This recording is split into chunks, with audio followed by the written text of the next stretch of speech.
सेदिन संध्यारे विवाह पाई मीता को देखा संभाव्य बर एवं तार बापा माँ आसिथिले। बरर बापा पचारिले, झियो तमे कौन पाठ पढ़िच? मीता कहला, मु फिजिक्स रे पोस्ट ग्रेजुएशन करिछि। बरर माँ पचारिले, भल हैला, बड़ बहु आमर आर्ट्स पढ़ी जे पिला मानक पढ़ई पारुनी। अच्छा हौ झियो, 4 जनक पई रुटी तैयारी करिबा पई केते अटा आवश्यक कहलु?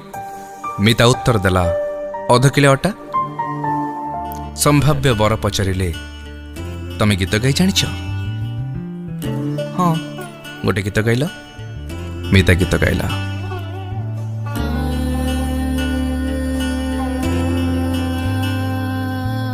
बरर बापा माँ निज भितर आलोचना करी मीतार बापा को जणई देले झियो से मानकर पसंद हेछि। से माने गला बेलू हठात मीता पचारिला, आज्ञा मो दरमा विषय किछि कहलेनि जे?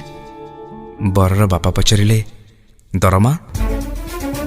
मीता हठात उत्तर देला, मो इंटरव्यू नेले, पास भी कले, आपणक नाती नातुणी ट्यूशन मास्टर, घर पाई कुक, पुओ पाई गीत गाई सुई पड़ुवा आयर चाकरी मते देले, अथच दरमा विषय किछि कहलेनि।